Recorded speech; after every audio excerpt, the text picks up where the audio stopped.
Hey, hey, hey, live from Denver. It's Friday night. Welcome to Critical Conversations, the weekly show where I get to chat with you guys, let my hair down. We get to even talk on the phone if you want to. Call-in line is 984-214-4154 for later in the show. But first, we have lots of important things to go over before we hit any phone calls. As you can see, I am not joined by my beautiful wife, Melissa, this week. She is still feeling a little down, and that's fine. That's what she's doing, and we're going to give her the night off. So we have a lot of things to go over tonight. Hey guys, hey Henny, I see all the usual suspects and critics, all my favorite critics, and I do mean that from the very bottom of my heart, you guys. You're my community right now, and I am so happy that you guys come around and are part of this. And I encourage other people to do so as well. We do this every Friday at 6 o'clock on Mountain Time. Here in Denver, Colorado, get to go live with you guys. You will be seeing more regular live streams from me on Wednesdays is when I'm planning on having kind of my live stream day, and I've got at least the next 2 weeks. I've also got something I'm going to just promote here because it's happening. It's starting this next week. I just decided, screw it, I'm just going to get going. I've already got, we're going to do all the usual stuff. In fact, why don't we actually, before I get into all this wonderful promotional stuff, why don't we do our usual beginning of the show things? Mel is always so much better at this than me at sort of keeping me on a little schedule. I've got the Leah lawsuit here, and you can see the tabbies. We're going to definitely be talking about this. But first, Mel did give me a quote to share with you guys. So let me share it with you. It's actually quite good. Quote. Although the world is full of suffering, and it is also full of the overcoming of it. Of that suffering. Helen Keller. It's a good quote. So also we do have, as we get the show rolling here, and I think you guys are going to like this week's one here, we have our Snuggles Not Struggles cam. This is our little bundle of furry joy. This is Benson, and he does lift his head up a little bit. Mel got the Benson eye view this week, got down where he is on the floor there, and there he is just kind of kicking it. That is right, that's in our living room, right in front of his bed. You can see that frame stand behind him. That's actually a little bed for him because we tried getting him a couple of regular little puffy beds, cushy beds, but he chewed them up. He literally he's really into chewing on things. And we got him a lot of nice chew toys, but he would chew up his beds because they were kind of similar to his chew toys. He doesn't make a habit of chewing on other things, but he does chew with his toys, and he does chew up couches and beds. So there he is, relaxing there. This was just a little bit before the show, actually. So there's our little bundle of furry joy, kicking it there, and Mel's hand there. All right. Yeah, exactly. It makes me sleepy. Me too. Benson is absolutely positively, and I say this every week, but he really is just made such a difference in our lives, and is such an emotional sponge. He's really in tune with us. I keep commenting on that because I'm just in such marvel of it, because I never had a dog in my life when I was a kid growing up that I felt anywhere near as close to as I feel with Benson. I just didn't connect with our dogs growing up the same way. And anyway, yeah, Benson's just the best. So, so let me tell you some things. I've been working on stuff this week. A bit of an introspective this week. I've been thinking a lot about my channel and about how to grow it and how to grow my audience because I have this channel that the subscribers just keep going. And that's great. I'm not at all complaining about that. But I am a little bothered by not getting as many viewers on my channels and on my videos as I'd like to get, especially given how many subscribers there are. So I feel like there must be something I can do to change that. So I am working on, producing more content and hopefully better or, good content at least. And so you'll see, like I said, live streams around on Wednesdays. I've been doing those pretty regularly this year already. You've seen many of them, from the Masterson trial wrap-up to talks with Tony, Andrew Gold, and talks I've done, including this week, where I did a whole breakdown on Scientology's suppressive person policies versus actual antisocial personality disorder, which, somebody asked me about, and I thought it was a great set of questions, and we did a whole live about that. So that was a lot of fun. I hope you guys will check those out in the replay if you weren't there to catch them live. Now, I'm also going to be adding another show. Now, this show, though, is going to be, I'm planning on doing it on Wednesday evenings. It's going to be a live stream. It's probably going to be about a half-hour show, but it's only for members and Patreon supporters. That's who's going to be seeing this, at least to start with. I'm still undecided as to the eventual future of whether this particular content on Wednesday nights will be ever publicly available. I have said from the get-go, and this is a change, that I wasn't going to put content out only for members and Patreon and stuff, and I changed my mind. It's that simple. But I'm pretty sure eventually, after I get the kinks worked out on this, that I will probably be making it public maybe the next day or the day after or something. So there'll be member-only content for the live and for the preview of it, but then everybody may get it 24, 48 hours after that. And yeah, total favoritism, total prejudice. That's right. Thanks, guys. You guys are so awesome. Yeah, I kind of am feeling that. I did not watch Aaron's debate video, actually, just so you guys know, but I did see Ian Rafalco's response to that. And that didn't actually bother me that much. But what does bother me is when I get painted incorrectly into either a corner or as something I'm not, and people don't ever, contact me or try to sort it out.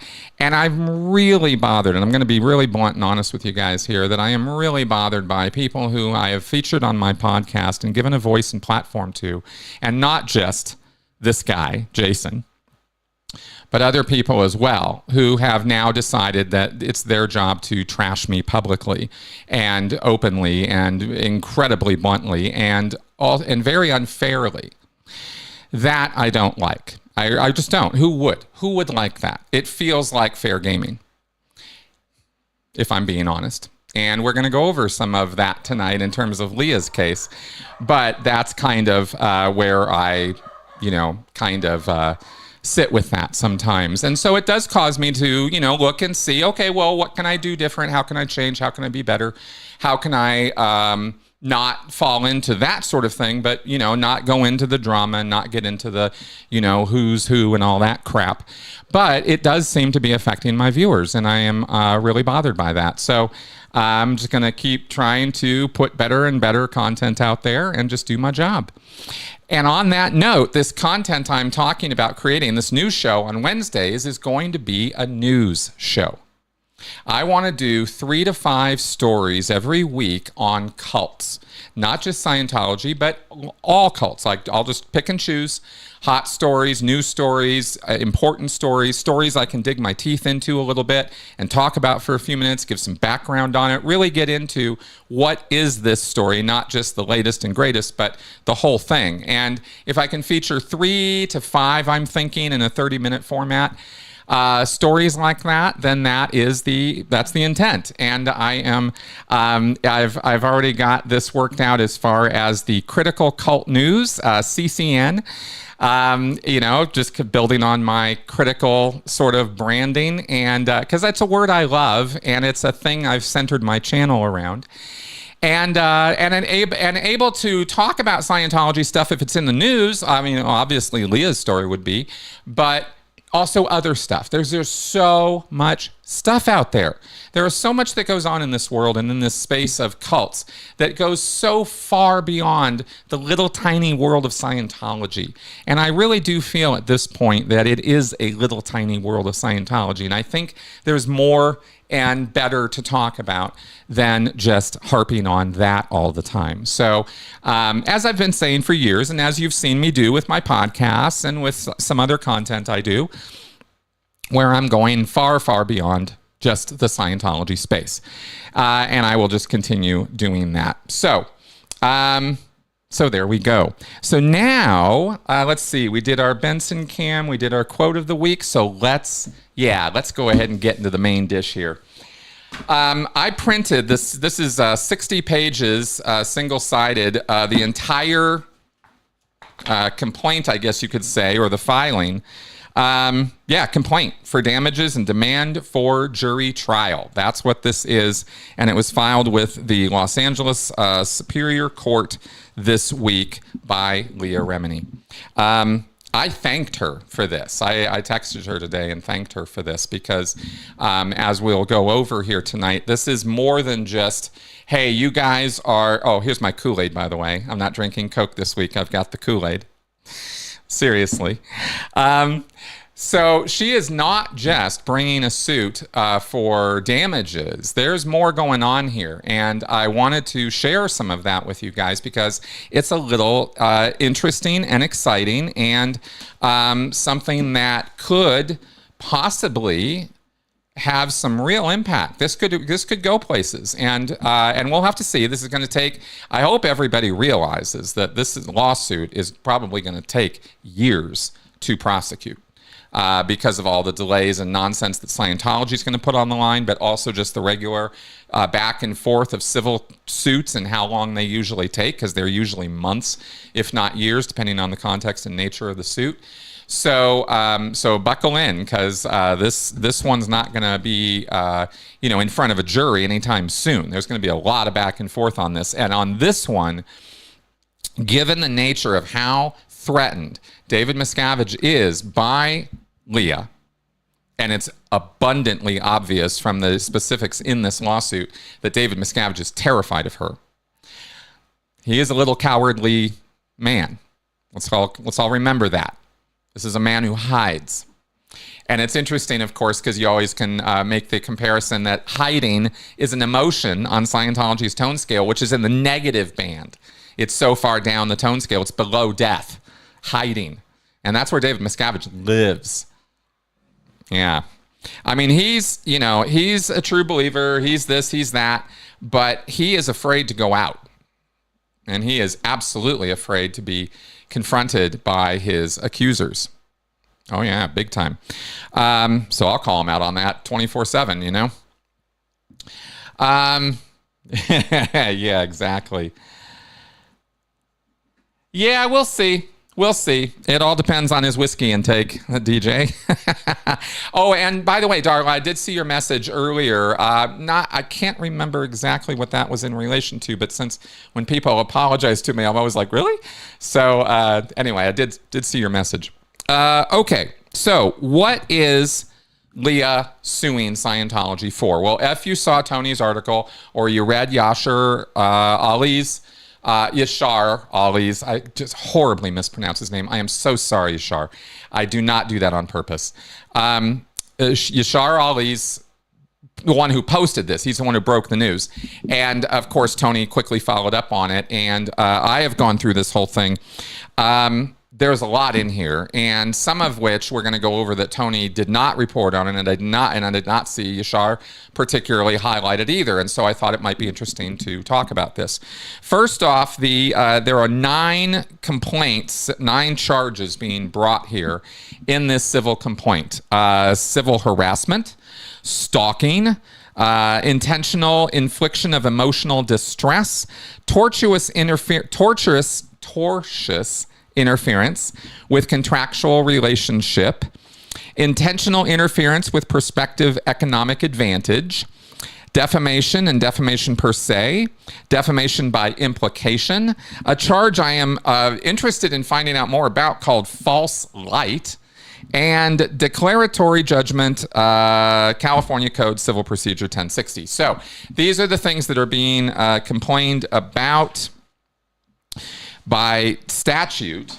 But what we have here is a real breakdown in a description in this whole complaint about Scientology's background and policy use of fair game, of going after their critics and going after in criminal ways, in ways that absolutely violate civil and human rights. And by civil rights, we mean the right to make a living, the right to be a public figure and not be harassed or lied about or slandered all the time. I mean, there is some, I've seen Scientology's antics on Twitter, on X, whatever the hell that's called now, and they're insane. And I've always encouraged people, kind of like Tony does, of maybe let's not give that so much oxygen. Let's not get into arguments with OSA bots and that kind of thing. I don't think that's a good thing to be doing. I don't think there's anything constructive in doing that. And most of the time, it's the critics and Scientology watchers who end up giving those posts the most engagement. The rest of the world doesn't care. They are not liking and sharing this bullshit from Scientology and all of their hundreds of hate accounts. And I have no problem calling them hate accounts. When you look at what they have been tweeting out or putting up on social media, posting about Leah, it's disgusting. Doesn't even begin to touch what these tweets look like or these posts look like. Scientology and David Miscavige are having a field day just libeling, slandering, whatever, insulting, straight up harassment campaigns against Leah. I mean, it's really, really gross stuff. And this complaint details everything, not just what's been done to her, but the actual policies on how this works and then breaking it down for the court. And I am really happy to see that. This is a very large complaint with a lot of details in it. And details about Scientology and David Miscavige specifically, and how it operates, and how its standard, normal operation is a routine violation of people's rights. Okay, so let's see where we get there. Yeah, she's definitely not going to settle for crumbs, I can tell you that. And in fact, the good thing about Leah on this is I sit here today feeling 100% sure when I say Leah isn't going to settle. I mean, she doesn't need the money, and she's in a position where she can take it all the way through, and we'll see what happens, right? Can't predict the future. This is going to be a long, dragged out, and burdensome thing for her. She is going to go through, I mean, compared to what she's already gone through, it's not going to stop. And in fact, they'll probably ramp it up, if you can even conceive of that after reading all of this and the nonsense they've been up to. So she's in for a real war, and she's going to need all the support and help that she can get from us in any way that we can do that. So I would encourage, she doesn't make a big public thing out of that. She doesn't have like a YouTube channel or something, but however and whenever she's around or talking about stuff or doing things, we should absolutely support her in this, because she is receiving shellackings, the likes of which, Paulette Cooper got. I mean, that's the kind of level of stuff we're talking about, what Scientology's doing with her. Okay, so I highlighted a few things in this complaint that I thought we might want to talk about. Let me just check in here. Yep, okay, good. The policy letter. Okay, so here's some quotes from the nature of the action. Section 1 of the complaint says, the policy letter that they're referring to here, you're talking about the suppressive acts. Suppressive acts are clearly those covert or overt acts. This is quoting Scientology scripture here. Suppressive acts are clearly those covert or overt acts knowingly calculated to reduce or destroy the influence or activities of Scientology or prevent case gains or continued Scientology success and activity on the part of a Scientologist. As persons or groups, here's the important part, as persons or groups that would do such a thing act out of self-interest only to the detriment of all others, They cannot be granted the rights and beingness ordinarily accorded rational beings, and so place themselves beyond any consideration for their feelings or well-being.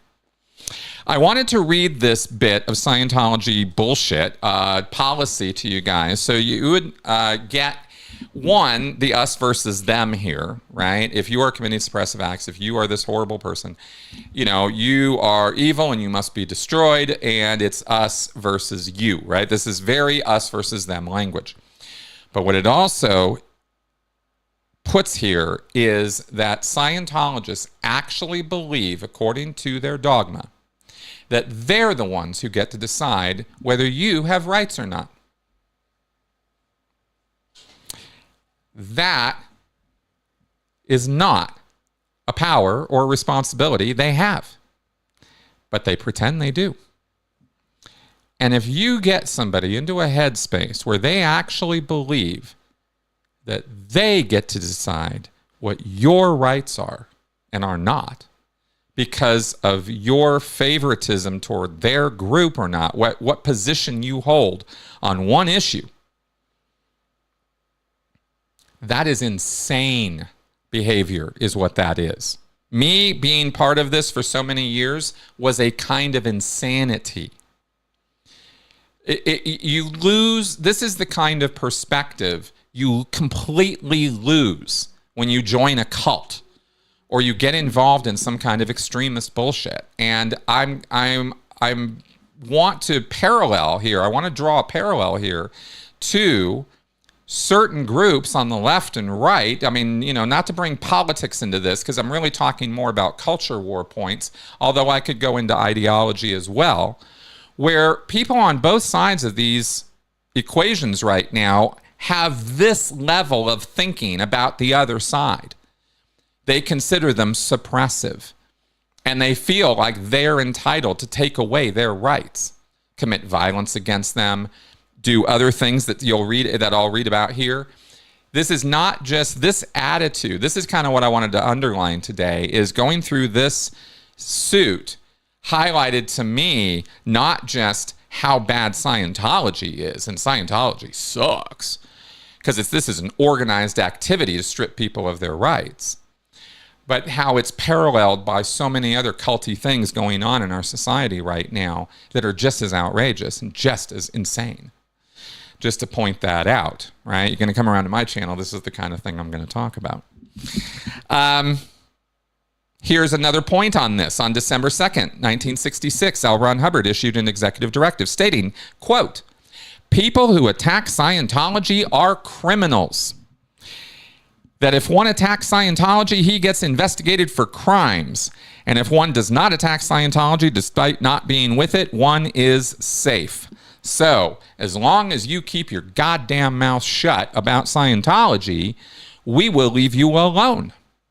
But the second you start trying to call us out on our criminality and our abusive behavior, we're going to come after you with both barrels." I mean, it's right there. And we're going to call you a criminal. And this is absolutely a habit that every Scientologist has in thinking about and talking about their critics, is they are, every single one of them, criminals who should be put away in jail. And this is the mental gymnastics that people do, especially Scientologists here, to justify or rationalize why they can strip other people of their human rights or their dignity, or, you know, insult them and commit violence against them, is because they're criminals. Never been convicted of any crimes, but that's beside the point. I just know. They wouldn't be, they wouldn't be attacking us if they weren't criminals. It's an equal thing. See, if they attack us, they're a criminal. Criminals attack us. The logic is completely circular. This is another important part, right? Which will highlight what I was just talking about in terms of, think about this, not just in terms of Scientology, but elsewhere as well. On March 28th, 1972, L. Ron Hubbard wrote a paper titled Counterattack Tactics. Counterattack Tactics. Principled upon the idea that, quote, when PR and legal find themselves engaged in handling attacks, Intelligence has failed. Counterattack tactics laid out the plan referred to as three-channel handling to attack those who speak out against Scientology's abuses and advocate for themselves and others. The plan requires identifying the instigator, quote unquote, and then using three different channels or tactics. Quote, when identified or even suspected as the instigator, draw up a project to cost him his job. Draw up a second project at once to survey and discover what the person really is defending and threaten it effectively. And then C, the last one, execute the projects rapidly on achieving success-informed PR so that PR can call off the PR counterattack and capitalize on any information gained if it does not expose intelligence, and inform legal so legal can replan and utilize the information also gained to mop up. These tactics are to be implemented by the Office of Special Affairs, or OSA, previously the Scientology's Guardian's Office. Okay, so that's right there. It's dogmatic. It is quoted right out of their policy to threaten people's jobs, get their jobs taken away from them, go after them with anything else that they are defending. In other words, what's valuable to them, what's important to them, go after it. Take it away from them. Threaten them. Oh, you're going to come after us and expose our abuses? Oh, we'll see about that. This is, if you were going to codify or document what is cancel culture, right? This is it. This is what extremists do. It's just that L. Ron Hubbard wrote it down. You know? It's crazy. It's absolutely insane. It is a kind of righteous justice. It's a mob mentality righteousness. It's a third grader's level of understanding of how the world should work. Its might is right. That's what this entire approach demonstrates as a basic approach. As like the, what's the philosophy behind this? What's the thinking behind this? There's not a lot. This is bullying. This is documented, codified, dogmatic bullying, right? And it's what Scientology does 7 days a week. Another quote out of this complaint, one order entitled Target Defense provides, quote, this is much more Scientology here. One cuts off enemy communications, funds, connections. He deprives the enemy of political advantages, connections, and power. He takes over enemy territory. He raids and harasses, all on a thought plane, press, public opinion, governments, etc. Another directive entitled Battle Tactics directs, quote, the prize is public opinion where press is concerned. The only safe public opinion to head for is they love us and are in a frenzy of hate against the enemy. This means standard wartime propaganda is what one is doing, complete with atrocity, war crime trials, the lot. Don't give the enemy breathing space. The ultimate purpose of the handling of suppressive persons or attackers is to, quote, totally restrain and muzzle, obliterate, and ruin utterly any individual they deem an enemy. Scientology directs followers to spot who is attacking us, start feeding lurid blood, sex, crime, actual evidence on the attackers to the press. Don't ever tamely submit to an investigation of us. Make it rough on attackers all the way. Okay, and we've, of course, have seen some of this before. But here it is being filed in court as, hey, judge, hey, guys, guess what these folks are up to? And this is dogmatic. This is their religious doctrine to do this, which means that their religious doctrine encourages not only civil and human rights violations, but actually illegal breaking the law, illegal activity. Okay. Just check in here on These guys. Excellent. Thanks, guys.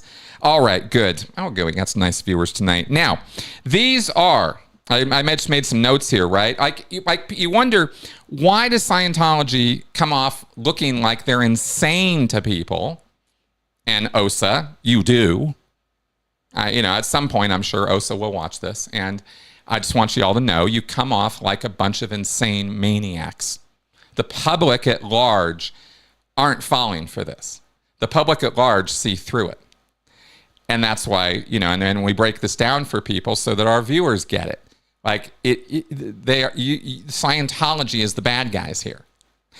And they come off looking like they are completely insane because this whole wartime propaganda, assault and destroy and salt the earth afterwards approach is what we might call a slight overreaction to somebody practicing their freedom of speech and saying a group I was part of isn't so great. In fact, there were some abuses and I'd like to talk about those. And this unhinged, completely over the top, hyperbolic insanity that Scientology engages in, it really shows you the headspace that Scientologists are actually in, that they can be so easily riled into this behavior. This is borderline radicalized behavior. It's that close to actual violence. By radicalized, I mean people committing violence in the name of their dogma or extremism. And this is how you radicalize people, is you get them thinking that that the enemy is an enemy, not just another human being with a different idea or opinion. Oh, no. There's no turning the other cheek here. You left. You're calling us out. We're going to destroy you. You look crazy. And it's all justified by the idea that Scientology is saving the world. This thing I go back to all the time. I'm definitely well past that now, but Scientologists aren't. All the struggle you've seen me go through for years trying to let that go. What do you think that shows? It's powerful stuff. Powerful stuff. And Scientologists are completely brainwashed into it. That's the word to use. I'm sorry, but it is. It's thought reform on an almost radicalizing level. This is the kind of stuff that makes it terrorists. This is the dogma. These are the most, I made a note here. Yeah, these are the most extreme measures you can take. Short of outright violence. And Scientology applies this because they don't want people to have freedom of speech. It's that simple.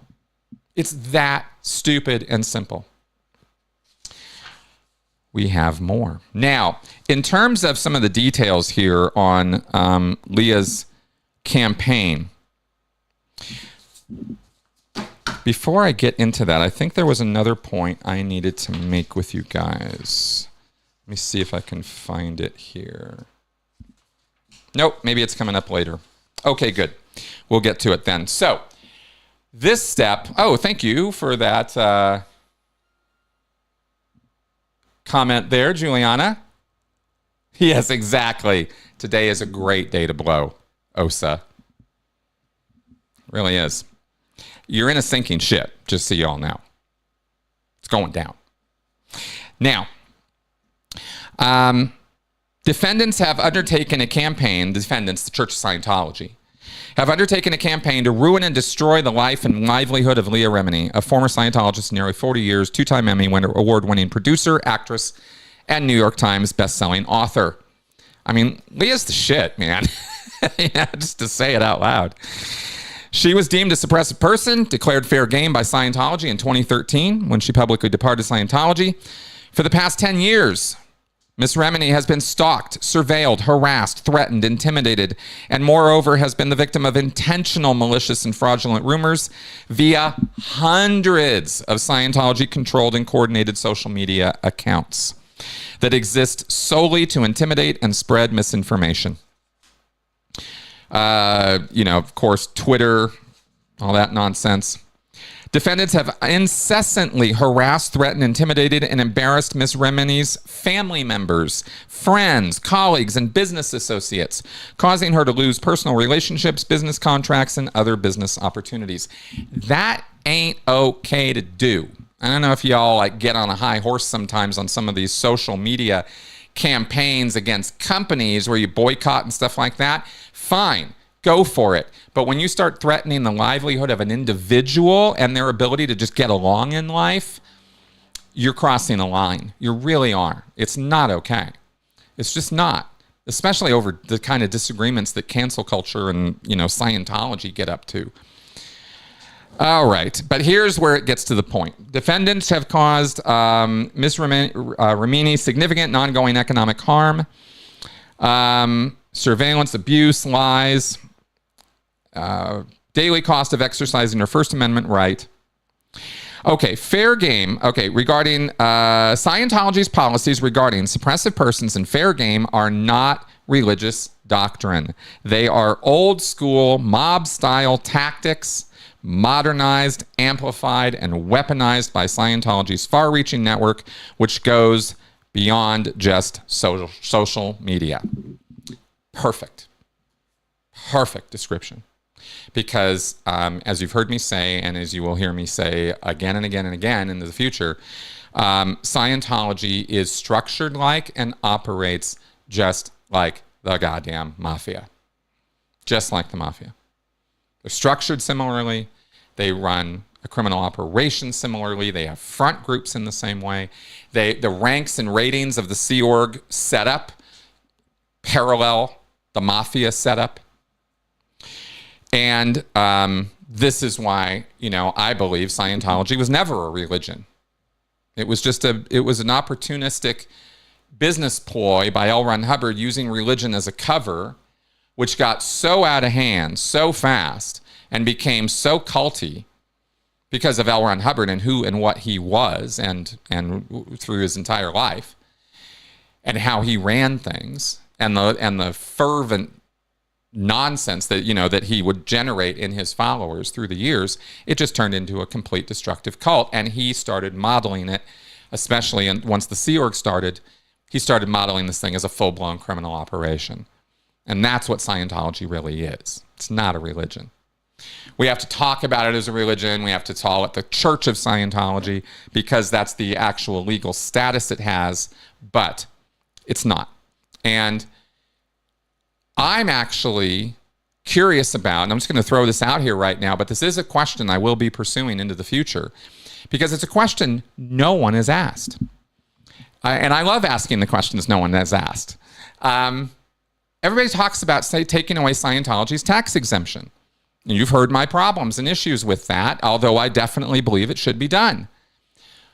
But there seems to be this misunderstanding or confusion out there that if you take away their tax exemption, that they're going to fold the next day, and they're not.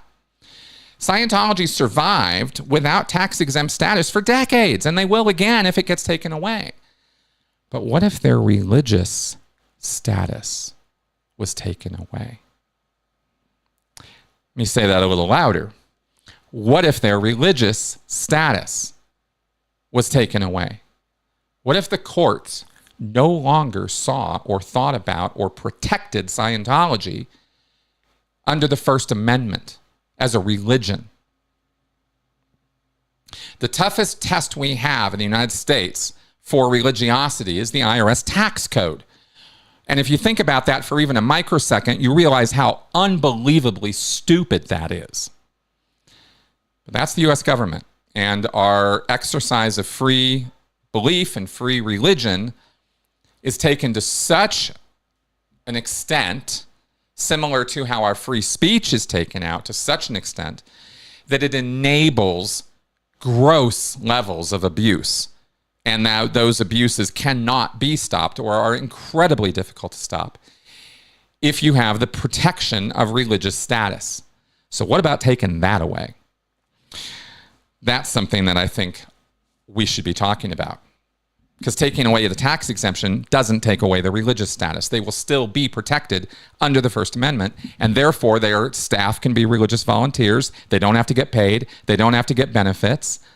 right? They get out of property taxes. There are so many taxes they don't have to pay and so much nonsense they get away with under the First Amendment. So what if we took that away? That's where I think we should be going. But here's the cool part of Leah's lawsuit, and I don't know how many people have caught this. Maybe it's been caught and talked about. I don't know, because I'm not watching other channels. But here's what I saw in the fine print of this lawsuit today. And I checked with Cyprian, who I'm going to pull up an email exchange he and I had today on this. Point 25 of Section 1 of this lawsuit, I've not seen it quoted or talked about anywhere, and it is a bit of a big thing here. It's a big ask of the court.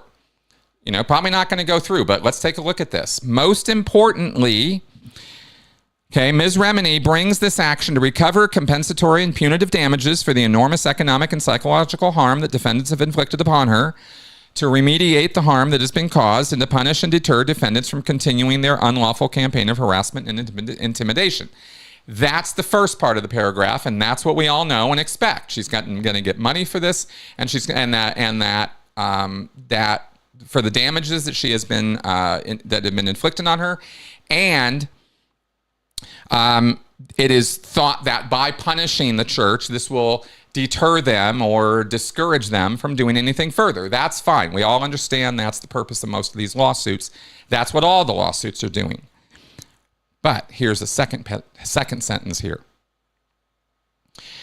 Most importantly, she seeks injunctive relief to end Scientology's policies against suppressive persons, so that current and former Scientologists and others who wish to expose Scientology's abuses, including journalists and advocates, may feel free to hold Scientology accountable without the fear that they will be threatened into silence.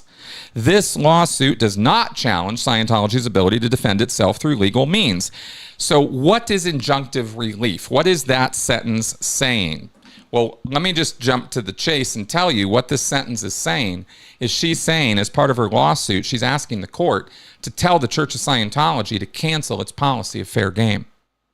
To literally put an injunction in place that they cannot do that anymore. Is it going to succeed? Well, let's take a look at this for a second. Cyprian turned me on to this page from Spencer Fain. Anyway, this is injunctive relief summary. It's a little bit of an explanation on what is injunctive relief. Okay, generally, and I'm going to read this to you real fast. Generally speaking, there are two types of relief a plaintiff can ask for in civil cases. This is a civil case. This is not a criminal case. The first is money damages. First sentence, right? We went over that. Most cases fall into this category. A good example is an auto accident. The jury decides at a full trial on the merits whether the plaintiff is entitled to money damages, and if so, in what amount. The second type of relief is injunctive relief. An injunction is a court order that directs a party to do a particular thing or prohibits a particular thing. Injunctions are extraordinary remedies. They are not available in all cases. They are reserved for the extraordinary case. There are three types of injunctions. You might have heard of a temporary restraining order. That's a type. These orders are in place for a short time. They can be obtained, ex parte, depending on the judge. We're not going to go into all those deets. The second type is a preliminary injunction, also called a temporary injunction. These injunctions are granted only after a full evidentiary hearing before a judge. Preliminary injunctions, both sides are present. They remain in place until a full trial on the merits, okay? That's not what she's looking for here, is not a preliminary injunction. She's looking for a permanent injunction. It's the third type. Permanent injunctions are awarded by the court, but only after a full trial on the merits.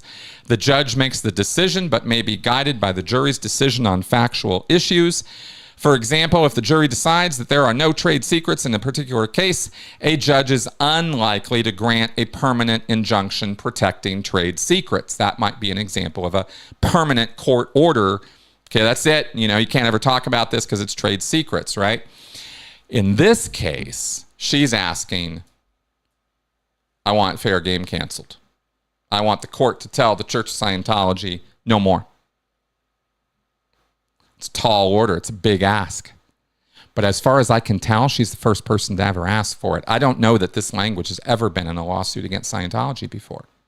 I don't know. Maybe Wallersheim did it. Maybe other people did it. Maybe back in the 80s this was part of it. But I don't think so. Those cases were not for stalking and harassment. So this is something new. And I asked Cyprian about this. I said, whoa, what is this about? And he gave me permission to read this. So he said injunctive relief is asking for a court order, that behavior be engaged in or stopped. Yes, she is asking for a court order that Scientology cancel the fair game policy. It is likely to be a very, very difficult because fair game is allegedly a religious doctrine, and thus beyond the scope of a regular court order since courts are not allowed to rule on matters of religious doctrine. That could be the thing that's the monkey in the works here, okay? That's the problem, is this is the First Amendment stuff, okay? Which is another reason why I say, right, let's take their religious status away, and then we won't have problems like this. It may also not meet the criteria for an injunction. Now, this is Cyprian's supposition, and I'm not sure if this is factual or not. It's just supposition. The test, there are these tests for whether an injunction can be imposed, irremediable harm, the lack of a monetary remedy, likelihood of prevailing on the merits, that the public interest would be served by granting an injunction. I happen to believe that granting this injunction would serve the public interest, but that case would have to actually be literally made in the court. While a dead pet is shocking, it may not meet the standard of irremediable harm. Irremediable harm. Get those words out there. Since financial compensation could be paid. While the public would benefit from journalists being free to discuss the topic, it does not mean that it is irremediable. Those elements can be interpreted in several ways, but the essence is that the argument for a court order has to be made using them. So this is the challenge that Leah's attorneys have before them in carrying out this lawsuit. Is it's not just proving that they've been stalking and harassing her. That's the easy part. This is the harder part, much harder part.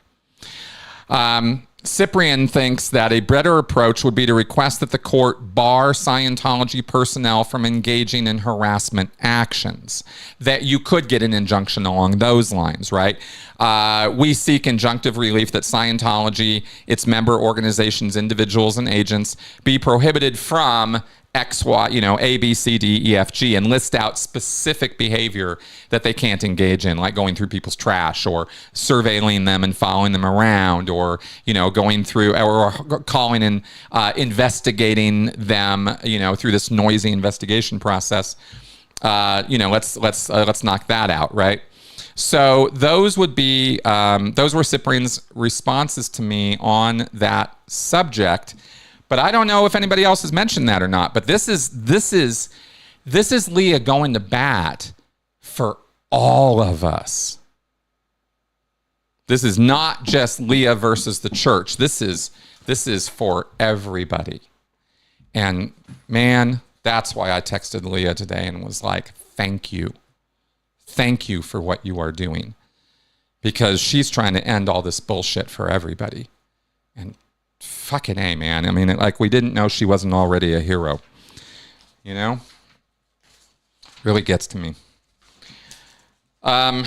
Okay.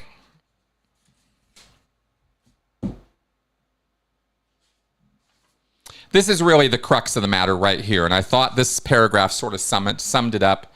And yes, she is, Anthony. Yes, she is. Yeah.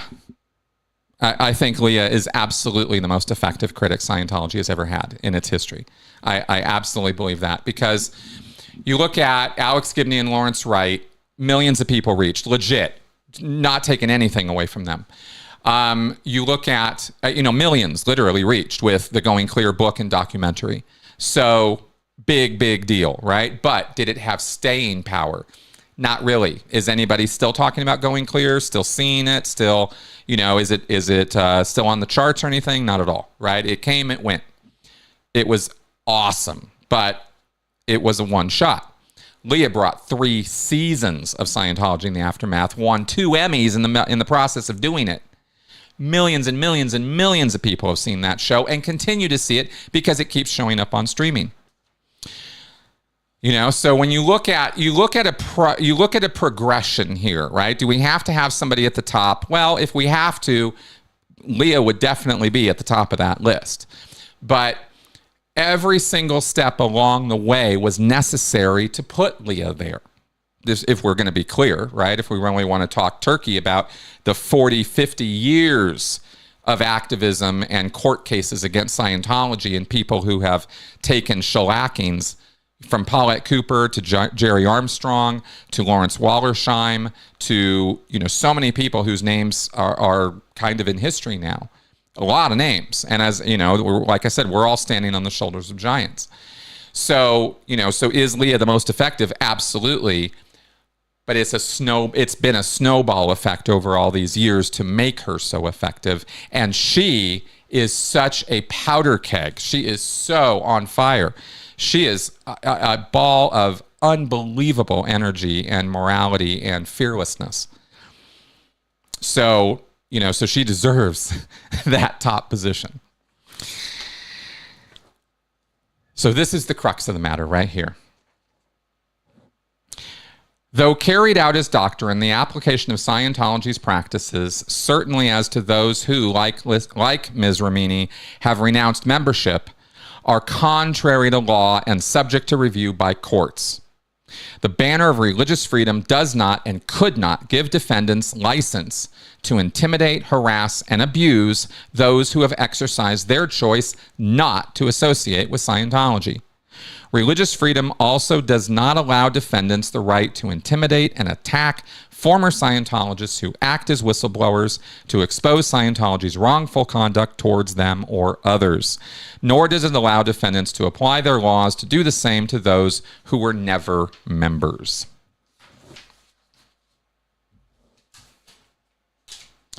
It is up to outsiders, especially our legal system, to impose this change before more lives are destroyed by these policies and the leaders behind them.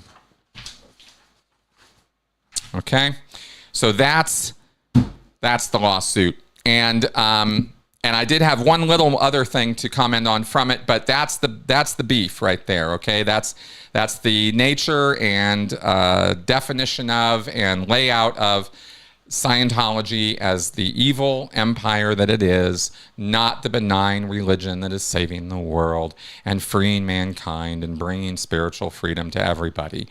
Blah, blah, delusion, delusion, delusion. So, yeah, you know, if we could get this fair game canceled, holy cow, would you see lawsuits coming out of the woodwork? And class action could very well be part of that. I don't know how much. We'll definitely get Cyprian on again. Absolutely.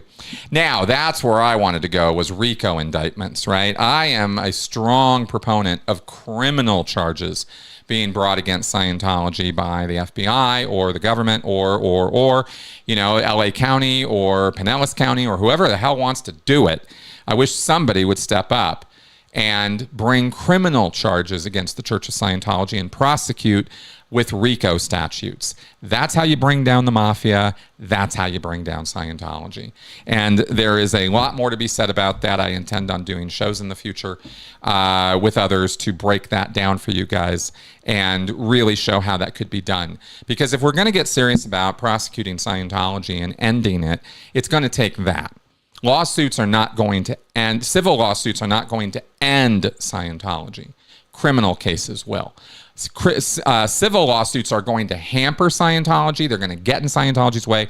They're going to publicize and promote how bad Scientology is and keep it alive in the public face.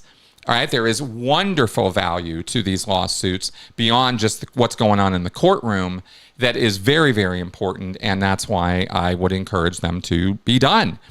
But it's criminal cases, I think, that are actually have the potential to, if you want to talk about ending Scientology, that's where you have to go. And I would I want to outline that for people. I want to break that down and show how that could be done. So, so you'll see some future stuff on that for sure. Okay. Yeah, good stuff here, guys.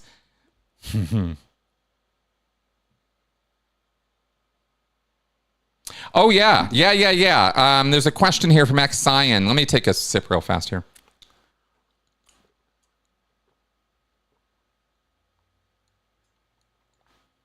Sorry, excuse me there. Got to drink the Kool-Aid. Doesn't OSA have a big manual of tactics full of all the policy in addition to Sea Org orders and more? The OSA has confidential OSA references. There are specific to OSA. There's OSA network orders. There are flag orders, which are Sea Org issues. There are policies or issues that are applicable only to OSA or only for OSA. And they got all kinds of stuff that they use to do all that. Okay. The last bit I wanted to talk about here real fast, just to kind of, little bit of like, you hear about Scientology imposing punishments and amends projects on their members. When you're in bad with Scientology, you got to make up the damage. You got to do these lower condition formulas, these step-by-step procedures that you have to walk through in order to get back in the good graces. And the liability formula calls for making up the damage one has done by personal contribution far beyond the ordinary demands of a group member. And what do those kind of things consist of in Scientology? Well, for Leah Remini, this suit highlighted a couple of the things that she had to go through when she was out at Flag getting the what for because she had complained about where's Shelley. Right? Where's Shelley?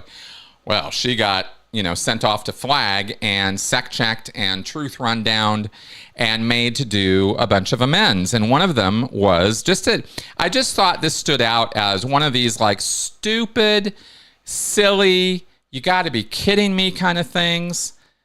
But it just demonstrates exactly what goes on in the Scientology world and how serious people.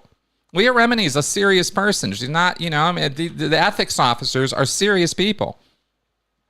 And they legit think that shit like this makes sense. Ms. Remini was made to make amends at Flag not only to David Miscavige, but to Tom Cruise.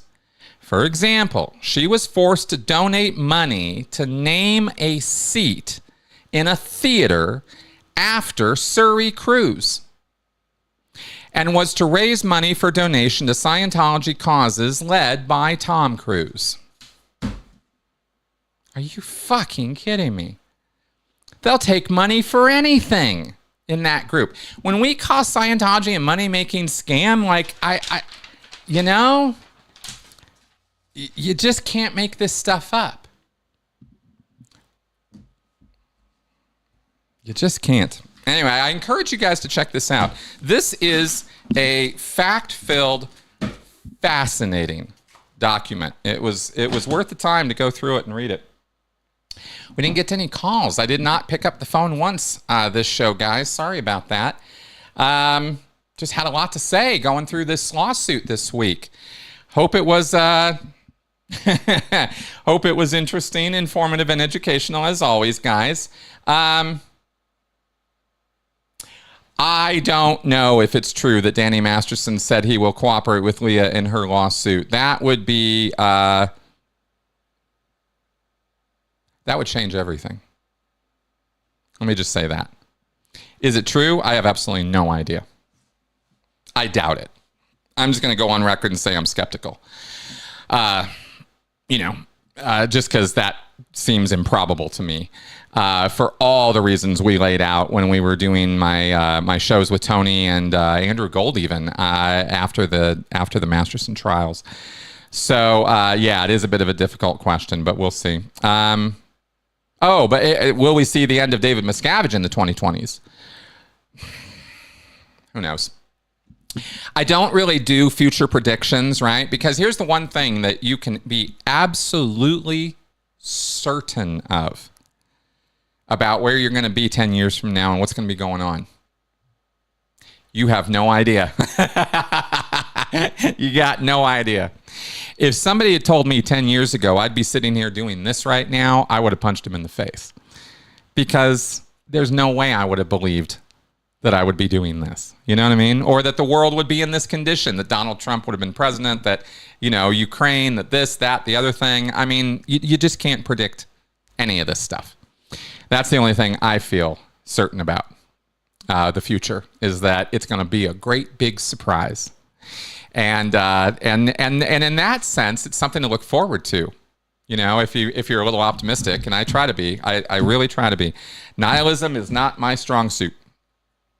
Okay, now I want to end the show by telling you guys a few things. Podcast tomorrow. I hope you guys are ready for another first. I'm doing my best here, okay? Tomorrow, we're going to have another podcast with Mitch Brisker, and it's not my first interview with Mitch, but here's what we're talking about. And I think you guys are going to like this. It was pretty interesting. It was a pretty interesting talk. There are, on the OT levels of Scientology, there are films made by L. Ron Hubbard back in the 60s explaining OT procedures and how to do auditing on the OT levels. It's all on OT level 2. There's a bunch of them. It's like 6 of them or something. I never saw them because I never did the OT levels. Most people who did the OT levels saw them, but don't think about them too much, don't talk about them, so much so that no one has ever talked about these films. I couldn't find anybody anywhere who ever had a word to say about them until Mitch came along, and I asked him about them. And it turns out he spent 1.5 years restoring them and fixing them, because L. Ron Hubbard does not know how to make film. And we talked all about it, and a lot of other stuff too. And a nice long talk, about 2-hour talk. So you guys are going to get that tomorrow on the Sensibly Speaking podcast. So I hope you will check that out. I don't know if you all noticed, I've been having fun with Mitch's shows. I've been doing podcasts with him, and every show I do with him, I have named after a movie. So tomorrow's podcast is From Clear to Eternity, the OT films. So I hope you guys will check that out. And please spread the word about what I'm doing this channel. Oh, hey, Juliana, using that special icon there that I made, the Xenu guy. That's awesome. I was wondering if I was ever going to see that come out. That's awesome. Yeah, that's going to be a fun one. So, like I said, if you guys want, new stuff that's never been seen before, well, come around tomorrow. It's going to be awesome. Okay, so your fallacy is loaded question. Asking a question that has an assumption built into it so that it can't be answered without appearing guilty. Grace and Helen were both romantically interested in Brad. One day, with Brad sitting within earshot, Grace asked in an inquisitive tone whether Helen was having any problems with a fungal infection. Loaded question. All right. Keep your cognitive biases and logical fallacies close to hand. Practice, exercise, drill. Have fun with that. You will probably see, if all goes according to plan, you will have a live Q&A on Sunday. I think I'm going to take tomorrow kind of off. Usually I'd shoot my critical Q&As on Saturdays, but I think I'm going to take the day, and I'm going to come back on Sunday in the morning and probably do a Q&A with you guys about 10 or 11 or something like that, like we usually do. So I hope you guys will come back around. Mark that on your calendar for Sunday, so you'll be with me on that. Yeah, exactly. If you stop beating your wife, that's right. Thanks, Chris. Excellent. Okay, guys. Thanks for coming around and watching. It's been a lot of fun talking to you this time. I'll go back through and check out the comments and everything, see if I missed anything super, super important. But thank you very much for coming around. Thank you for your support of this channel. I really, really appreciate it.